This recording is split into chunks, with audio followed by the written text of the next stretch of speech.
What Africa gives to the world, Europe don't have it, America don't have it, Asia don't have it. As a First Lady, I am not part of a government system. So when I speak on behalf of the people, because I understand what the people are going through. At the end of the day, I'm not being paid salary, and I cannot be fired either. We cannot wait for other people to come and develop us. Every mining company that is in Sierra Leone today is owned by a foreigner. You cannot be coming to our country and take everything that will make us develop, and then you still treat us as inferior people, as if we don't know what we're doing. The sense about us celebrating independence, I don't know why we celebrate independence, because we are not free.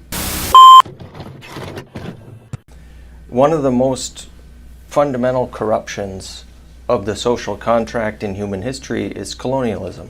Yeah. And it's that mechanism that some states have used to extract resources from other places, such as Sierra Leone. That deprives countries of the resources they need for government services, for education, for health. So I was hoping you could reflect a little bit on what those forces have done to Sierra Leone and what kind of accountability we might be able to think about, just to imagine a way forward from where we've begun now. When you look at what Sierra Leone have to offer, when it comes to our mineral resources, the kind of mineral resources we have in our country is enough to take care of everybody in that country. We should not have a single poor person in Sierra Leone. But unfortunately, we are not given the free will to make decisions on our own mineral resources. There's always Big Brother who decides. And when you fight and say, no, we are not going to do this, they use the system to stop you.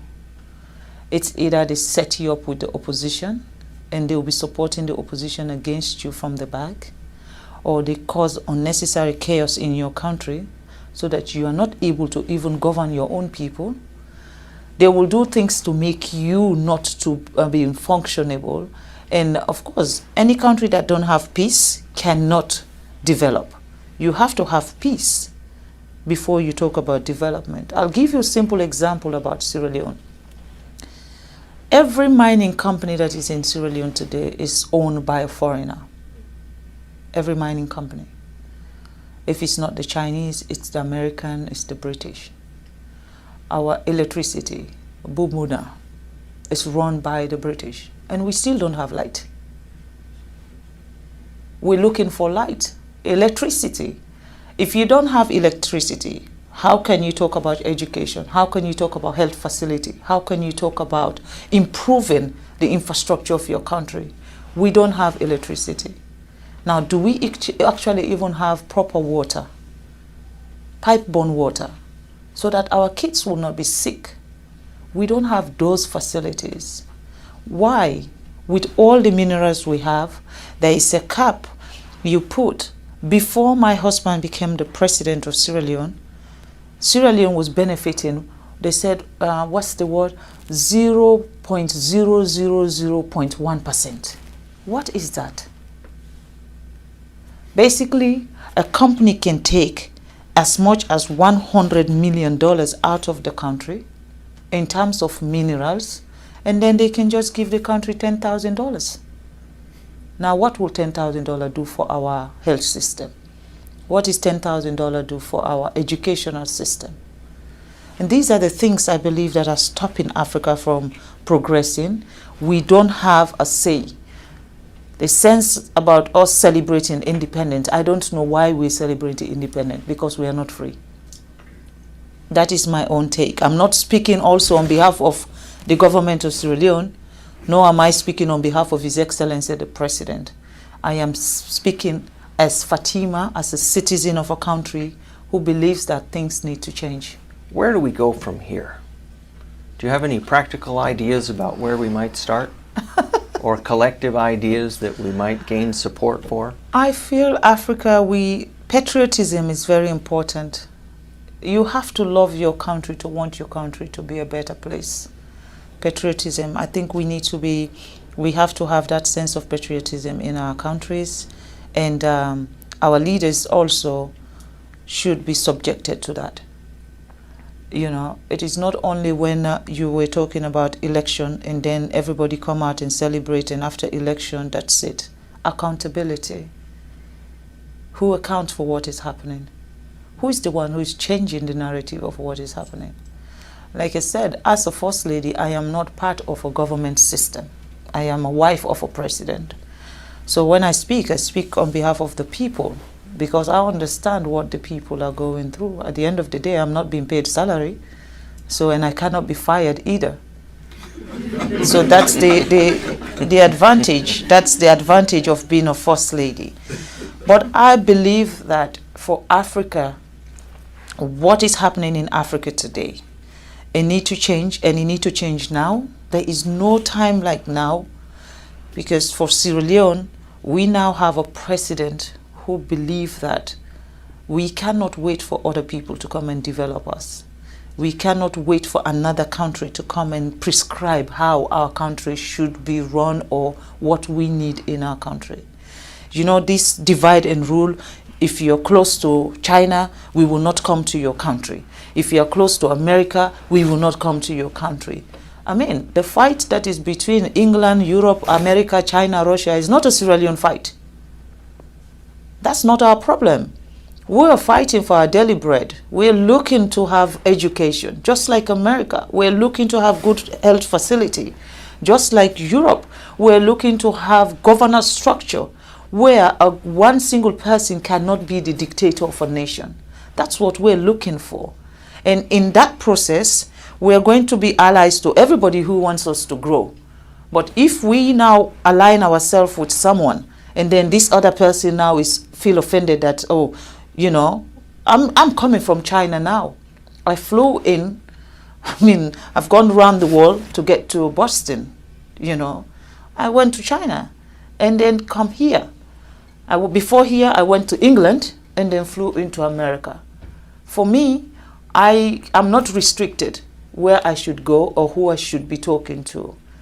I am going around the world to see a country that sees Africa not as not just as an ally of what you'll be getting from us, but a country that sees Sierra Leone as partners and treat us with respect.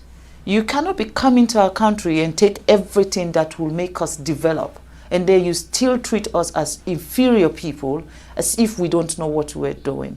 I think that is wrong. You know, we're looking for partners that value us. People that will come to our country and say, you know what, this country has suffered enough. They need to grow. We were once the atom of Africa. Every country within sub-Saharan Africa used to come to Sierra Leone for our education. And today, what can we be proud of? We cannot talk about education in Sierra Leone because they've ruined that for us. Everything that has empowered Sierra Leone has been ruined. And now we have a leader who wants to fix everything. There is a problem. In Africa, you should not have a leader that is assertive, a leader that knows what his people want, a leader that wants to change what is happening. The moment you have that, it's everyone's target. And then they find reason to slow you down, they find reason to stop you, and they use that system of corruption. They use corrupt people, they use negative people, they use unpatriotic citizens to come after a government who is doing what is right for a system. I think we need to address those issues. Unfortunately, I don't know I'm very good at name calling, but at the moment, I don't know who I should be screaming at. I think the way you started on working on reform for women and girls is a template that can be followed for many other issues. Do you think of what a next one might be? One of the most serious issues I have with the United Nations is the fact that Africa is not part of the Security Council. We're talking about 54 countries, I'm sorry. 54 countries, a whole continent does not have one person representing Africa when it comes to decision making at the Security Council.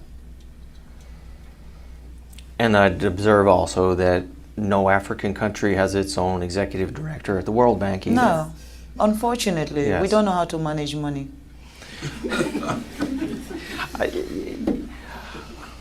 I think I'll have to disagree with you. And what do you want me to say? Because if that is the perception since the beginning of, every time an African come forward for something, that they have to be a decision maker for the world, not just Africa. It's just not possible. I understand. So what can I say? There must be a prescription somewhere that says, Africa, you are not good enough. Well, it might be revolutionary, but I'm going to say it right here. Africans should be in charge of Africa. I believe that also that Africans' issue can only be enhanced when Africans decide to do that. They should not allow another person to give them a prescription of how Africa should look like or what we need in our Africa, because we know what we need in our Africa. No one will know that better than us. And I think the UN should see Africa as partners. And the United Nations, definitely, you cannot have 7 countries vetoing everything. When it comes to Africa issue, it is those 7 countries. Who are the countries that are actually exploiting Africa? They're the ones who have the veto power to make decision on anything that has to do with Africa. So for me, I think that is wrong. And that is one thing the president of Sierra Leone has campaigned for. And this year, Sierra Leone is now a non-permanent member at the United Nations. But yet still, we don't have a veto power. But we're there. At least we are getting closer. And in these 2 years, our mission is to get the United Nations to see Africa not as one country. Because that's the mistake they do. When you say I'm from Africa, they say, oh, you're from Nigeria. I said, no, Nigeria is one country in Africa. We have 54 countries in Africa. So see us as a continent that also, what we offer to the world, Europe does not have it. What Africa gives to the world, Europe don't have it, America don't have it, Asia don't have it. Because we are not mining in China, we are not doing any mining in America or mining in Europe. But they're doing it in every part of Africa.